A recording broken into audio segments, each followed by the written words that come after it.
Hola, ¿qué tal? Buenas tardes ya. Estamos en nuestro podcast número 8 y hoy vamos a comenzar una nueva parte de Es tu caso, que sería Dime algo que no sepa de. Hoy tengo la oportunidad de poder estar con un gran amigo, colega.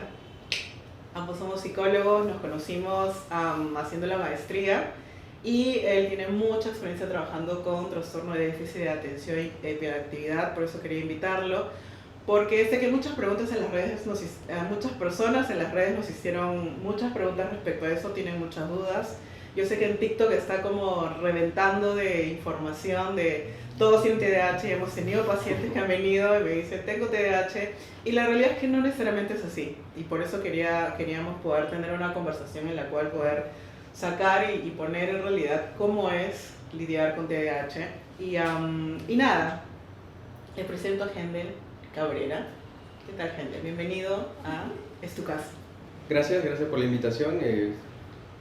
Estoy bastante contento de poder ayudarte, poder participar en tu emprendimiento y aquí estoy para lo que quieras. Genial. Perfecto. Entonces, sé que está de moda el TDAH, ¿no? Todo el mundo ahorita, muchos dicen, muchos chicos vienen ahora con ese trastorno y no es que está de moda, eso es algo que en realidad viene de muchos años. Sí.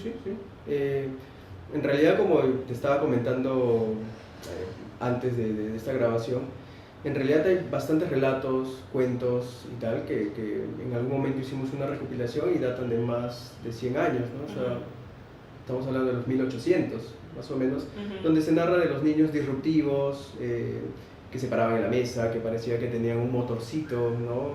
Dentro y que no podían estar quietos. Sin embargo, se narraba como hechos anecdóticos, ya que no se sabía mucho del tema, ¿no?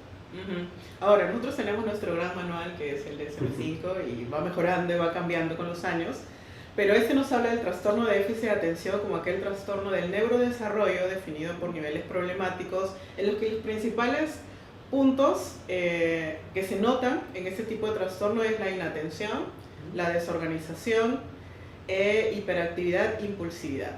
Es un trastorno que normalmente tiene sus inicios en la niñez, pero que también ahora vemos que los síntomas se pueden dar hasta la adultez. Justo me habías comentado algo de eso. Sí, justo añadiendo lo que estábamos conversando, en realidad ahora los clínicos que estamos metidos en el trabajo con déficit de atención no nos basamos tanto en el DSM-5, que si bien es un manual que nos puede servir de guía, hay muchas cosas que todavía no se han añadido en este manual para el trabajo con el déficit de atención.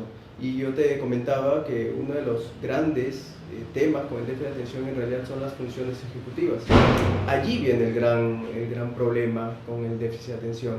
Entonces, ¿qué serían funciones ejecutivas para alguien que no tiene idea? Okay. ¿Qué significa? ¿Verdad? Bueno, las funciones ejecutivas básicamente nos van a permitir organizarnos, nos van a permitir tomar decisiones, solución de problemas, ¿no? Y jerarquizar qué cosa es prioritario y qué cosa no lo es en un determinado momento. Esos son a grandes rasgos lo que es las funciones ejecutivas. Algunos autores añaden más, como por ejemplo el control inhibitorio, el tema de la motivación, ¿no? Que también es una gran dificultad que padecen muchas personas que tienen déficit de atención. Ahora, las funciones ejecutivas es algo que en realidad nosotros hacemos desde que nos levantamos, por ejemplo, ¿no? Tipo, ¿qué hago primero? Si me levanto, tiendo mi cama, voy al baño, me ducho, me cepillo los dientes, desayuno.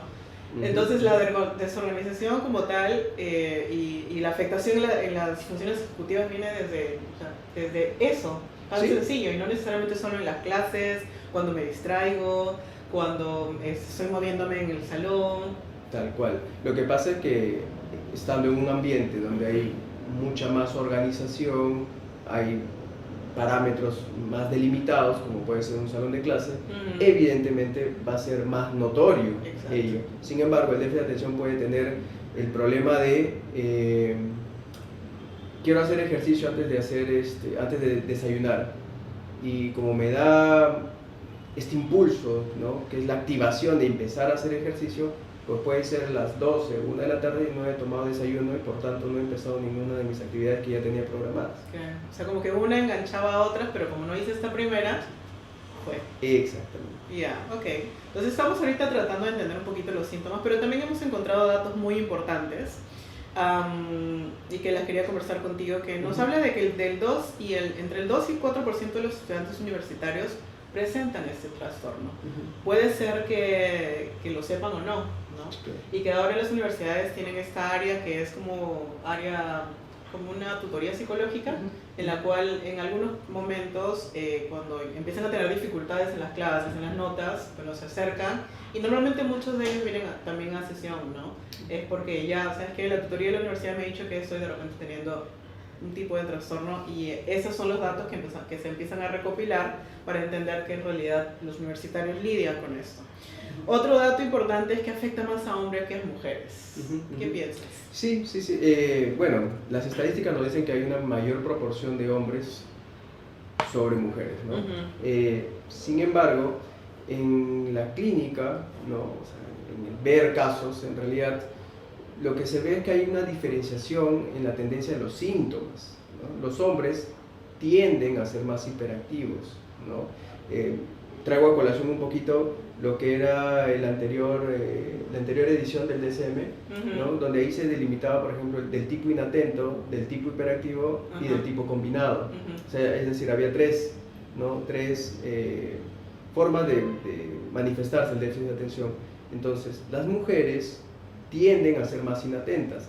Por tanto, la disrupción como tal que se puede ver en un salón de clase y tal, no se va a hacer tan notorio porque va a ser lo que te comentaba, la niña que va a estar sentada, tú la vas a ver y va a parecer muy atenta a clase, sin embargo, no está en la clase per se, ¿no? Mientras que el niño, por el contrario, no solamente va a tener esta dificultad, sino que va a pararse, va a interrumpir al profesor, va a molestar a los compañeros. Por tanto, como habíamos mencionado, el salón de clases siendo un lugar donde hay mucha orden, límites y tal, por tanto va a empezar a interrumpir, va a ser más disruptivo, va a ser más rápido derivado, evaluado y diagnosticado con un déficit de atención, ¿no? Claro. Ahora también entre el 5 y 10% de los alumnos no logran finalizar los estudios, ¿no? Y eso hace que tengan deserción probablemente en los 2 primeros años, que son los típicos estudiantes que recibimos que cambian de carreras, ¿no?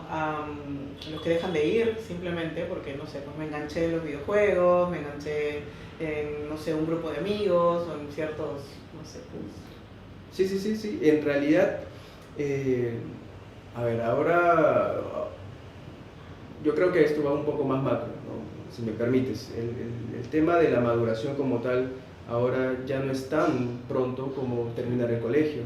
Por tanto, hay muchos estudiantes en general, es decir, sin o con déficit de atención, no saben qué cosa quieren estudiar al terminar el colegio. Sin embargo, hay una presión de, ya terminas el colegio, ¿qué es lo que viene?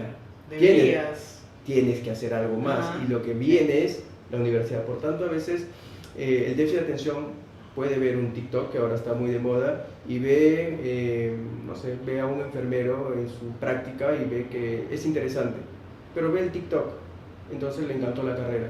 Por tanto, va a los padres y le dice, quiero estudiar enfermería.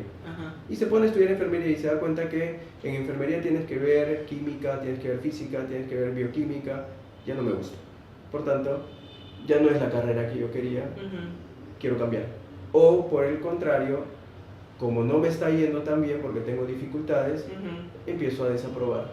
Por tanto, puedo empezar a biquear, triquear y termino siendo expulsado de la universidad. Claro. Entonces hay deserción, pero si te das cuenta es por la demanda que hay y en el déficit de atención por la rapidez en la cual algo me engancha y puedo tratar de profundizar en ello. Sin embargo, no necesariamente lo voy a mantener en el tiempo. Claro. ¿No? Entonces, dentro de las principales dificultades que encontramos tenemos como bajo rendimiento escolar, dificultad para organizarse, impaciencia y cambios de humor. Pero esta impaciencia, ¿a qué estaría relacionada?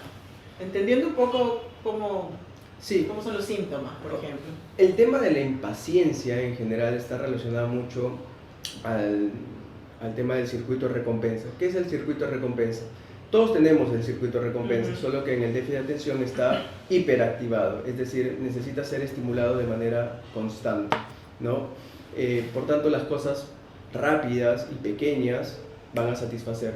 Ujú. Por ende, el TikTok cumple esa función, por ejemplo, hoy Claro. por hoy, ¿no? Quiero entretenerme, videos de 30 segundos, un minuto. Por ahí va el tema de lo que tú me comentabas de la impaciencia, ¿no? Ajá. Quiero los resultados ya, ¿no? Como yo normalmente le digo a las personas que atiendo, tú quieres los resultados para ayer, ¿no? Porque si Claro. empieza a posponerse, eso te impacienta, te inquieta porque ya no te estás enganchando en la actividad. Ujú. Y lo que te van a decir es que me aburre, Ujú. ¿no? Es que ya me aburre, ¿no? Ya me estoy aburriendo. Y eso muchas veces deriva en enojo, Claro. ¿no? Y claro, y eso que mencionas también, o sea, es, a ver, ¿quién no ha visto un centro comercial, el niño que empieza a hacer berrinche, ¿qué hace el papá? Toma el videojuego, toma el celular para que veas algo y te distraigas. Entonces, de alguna manera tampoco ni siquiera desarrollas habilidades para tolerar el aburrimiento, la frustración, el que te digan no, Exacto, ¿no? exacto. Añadiendo a eso, en realidad, si tú te percatas, eso ya es una tendencia generalizada. Sí, No claro. solamente se trata del déficit de atención, Exacto. ¿no? O sea, esto ya es generalizado, en el cual tenemos muchos estímulos hoy por hoy que evidentemente van a satisfacer cierto tipo de necesidades y que son muy del momento, muy puntuales. Entonces vamos siempre a querer más y más y más, y esa es la tendencia que progresivamente estamos viendo en los niños, ¿no? De estas últimas generaciones. De que ahora, añadiendo eso, que tienes un déficit de atención, ya se estarán dando cuenta que el problema cada vez es mayor, ¿no? Bueno, entonces eso es en líneas generales. ¿Cuáles, pero además de eso, cuáles considerarías que serían algunos retos principales que lidia una persona que tiene TDAH, por ejemplo, en el ámbito del trabajo, en el ámbito del colegio, universidad, familia, además de los que ya mencionamos? Sí, o sea, hemos estado hablando del tema de la organización y las funciones ejecutivas y tal. Sin embargo, algo que no se manifiesta mucho, sin embargo, en la clínica se ve, es el tema del vínculo. Es decir, el déficit de atención nace, como es un trastorno del neurodesarrollo, nace con menos neuronas espejo.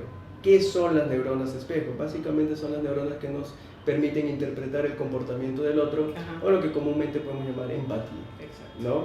Entonces el déficit de atención a priori nace con menos de estas neuronas, por tanto el interpretar al otro le va a costar, por tanto generar una relación sana, ¿no? Duradera, le es más complicado.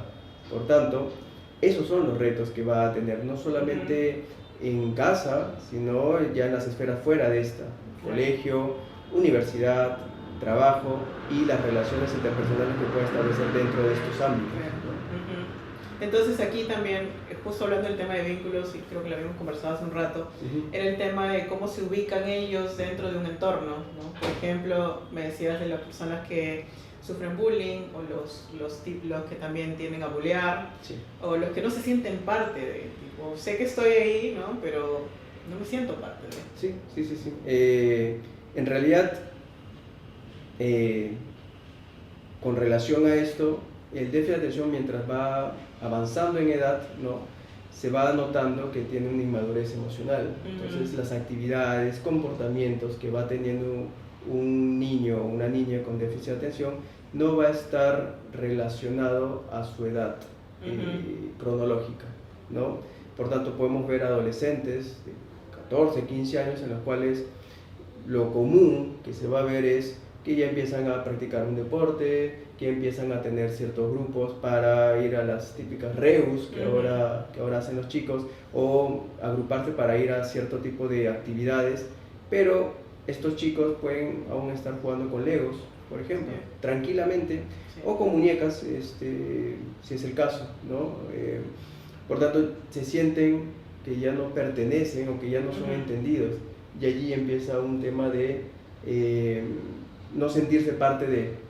Por otro lado, añadiendo lo que habíamos visto de quiero las cosas ya, y el tema de las neuronas espejo, a veces veo un compañero que se hizo un corte que para mí es extravagante, Entonces lo voy a ver y no voy a evaluar qué es lo que puede generar mi frase. No, lo primero que voy a hacer es decirlo, ¿no? Yeah. ¿Qué tal tu corte? Ujú. Por tanto, las otras personas muchas veces te pueden ver y van a quedarse un poco, Claro.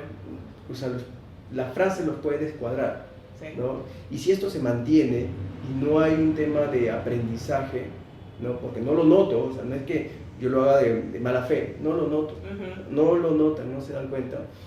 Se dan cuenta recién Claro. cuando hay consecuencias. Exacto. ¿Qué es lo que sucede? Te empiezan a segregar, ya no te invitan, ya no te hacen forma del Ujú. del grupo, por tanto empieza a hacerse una connotación de rechazo. Sí. Y eso mella muchísimo Sí, claro. en el déficit de atención, ¿no? Ujú. Muchísimo.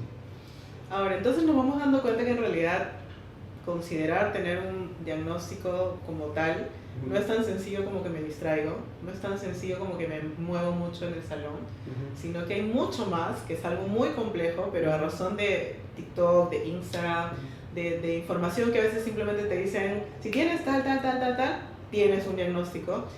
En realidad no es así. Entonces, ¿cuál tú considerarías serían las consecuencias de autodiagnosticarte? Ok, si es que uno simplemente, como tú dijiste, ha visto videos, ha visto, no sé, tutoriales y tal de una persona que tiene déficit de atención y te dice, yo pasé por esto y tú te sientes identificado, lo que vas a hacer es, vas a magnificar ciertos síntomas que puedes tener y que no necesariamente están relacionados al déficit de atención. O sea, tú manifestabas estar moverme constantemente, eso no necesariamente tiene que ser hiperactividad, puede ser un síntoma de ansiedad tranquilamente. Sí. Y quizás tú, la ansiedad también genera problemas de atención, por ejemplo. Y tú ya te estás viendo como un déficit de atención y probablemente no lo seas. Entonces vas a magnificar tus síntomas, vas a tratar de querer atenderte por algo, pero realmente puedes estar lidiando con otra cosa, ¿no? Entonces sí es importante, no solamente, y ahí hablábamos acerca de cómo eran los diagnósticos antes, ¿no? Antes ibas esto era un tema de un neurólogo, tú ibas al neurólogo, el neurólogo te hacía un pequeño cuestionario y marcaba con respuestas dicotómicas, sí o no. Entonces marcabas, puntuabas y si esa puntuación estaba dentro de, pues ya tienes déficit de atención. Sin embargo, como hemos estado hablando, esto necesita mucho de una evaluación más integral, es decir, una evaluación más neuropsicológica, que evalúe otras funciones. Y había algo que no te había comentado. Se habla del rendimiento académico del déficit de atención, ¿no? Sin embargo, el rendimiento académico muchas veces en la clínica no se ve que es un problema primario por el cual venga un déficit de atención. ¿De acuerdo? Muchos déficits de atención, es más, pueden estar terminando la universidad y estando en promedios muy buenos y no han sido diagnosticados. Por tanto, no necesariamente es un problema de rendimiento académico en todos los casos, ¿no? Que hay un buen grupo que tiene dificultades, sí, pero no son todos los casos porque hay algunos que tienen muy buena reserva cognitiva y en las evaluaciones de su CI pueden fluctuar pues como superior incluso, que he visto casos, ¿no? Pero, ¿cuáles son los problemas que tienen? Ansiedad, por ejemplo, el hecho de como yo me distraigo, como me es difícil organizarme, entonces para cumplir con mi trabajo, que son las demandas que todos tenemos, tengo que organizarme con mucha antelación y eso me genera una carga grandísima. Sí, claro. ¿No? Y solitos, sin darse cuenta, han desarrollado parámetros tan estructurados para funcionar, pero no son conscientes que lo han hecho solos. Así es, ¿no? Así es. Y ahí un dato, ¿no? Las personas diagnosticadas con déficit de atención, ¿no? De este grupo, el 50% normalmente presenta un trastorno de ansiedad, siendo el trastorno de ansiedad generalizada el más común de ellos. Es decir, me preocupo, para ponerlo en sencillo, me preocupo de todo y por todo. Estoy constantemente preocupado, ¿no? En querer atender el tema de amigos, el tema del trabajo, el tema de cómo me veo y así sucesivamente, y tengo que lidiar con todo eso. Es algo que es desagradable. En una escala donde 0 es nada de ansiedad y 10 mucha ansiedad, podrían estar situándose entre un 5 y un 6. Pueden hacer sus actividades, pero es muy tedioso, ¿no? Es muy cansado. Y muchos de los adolescentes, ¿no? Vienen justamente por eso, añadido al tema de vínculos, Claro. y no tanto por el tema académico, por ejemplo. Claro. ¿No? Ya. Ahora, ¿y cuáles serían las consecuencias de una persona que lidia con o que tiene un trastorno de déficit de atención ya como diagnosticado, ¿no? De que no recibe el tratamiento correcto? Ok. Esto ya lo podemos ver cuando ya el déficit de atención llega en la adultez, ¿no? ¿Qué cosas son las consecuencias de no haber de no haber recibido una atención temprana? Muchas veces los adultos que llegan por déficit de atención vienen porque consideran que tienen problemas de memoria, ¿no? Pero son personas que están, imaginemos, 35, 40, 50 años, donde ver un tema de demencia es muy raro. Sin embargo, ¿qué es lo que te manifiesta? Es que yo me olvido de todo, tengo Alzheimer, ¿no? Claro. Y evidentemente cuando se hace la evaluación y son diagnosticados y se va viendo, no solamente es el tema del problema de memoria, sino que viene un tema de autoestima, porque a lo largo de su vida por sí mismos han tenido que lidiar con las demandas externas sin saber qué es lo que ellos sentían. Lo que hablamos, por qué me cuesta organizarme y por qué las demás personas lo hacen tan fácil, por qué yo me tengo que sobreesforzar y saco un 12 en calificativo y por qué la persona estudió anoche y sacó la misma nota que yo, ¿no? ¿Por qué la gente se apartaba de mí? Porque simplemente soltaba un comentario, o porque a mí me gustaban otras cosas que al resto de las personas que me rodeaban no. Me voy sintiendo diferente, me voy sintiendo que no encajo, y eso se va desarrollando y terminamos teniendo problemas de autoestima, ¿no? Donde me siento menos. ¿Y qué es lo que pasa? Que vienen personas que pueden tener ya un trabajo consolidado, pueden tener ya una relación de pareja o incluso un matrimonio, y no se sienten que que merezcan eso, ¿me entiendes? Y que no se sienten satisfechos con lo que han logrado porque ven que no les pertenece, o sea, que no es parte de su propio esfuerzo, ¿no? Y adjudican el tema que tuve suerte, es que esto era fácil, y así sucesivamente, ¿no? Entonces, eso por un lado, temas de autoestima, y por otro lado, el tema de relaciones. Vemos adultos que cuando tratamos de buscar sus relaciones interpersonales, muchas veces no las tienen. Más allá si es que ya tienen una pareja. Más allá de la pareja no hay mayores vínculos porque no se han generado, ¿no? Esas serían las consecuencias de no tener un diagnóstico temprano, ¿no? ¿Y cuál sería el tratamiento correcto? Ok, si uno va identificando, ya sea en su hijo o un adolescente, que va teniendo ciertas dificultades y tal, el mejor tratamiento es el tema de la psicoeducación, ¿no? Yo manejo el enfoque cognitivo-conductual, ¿de acuerdo?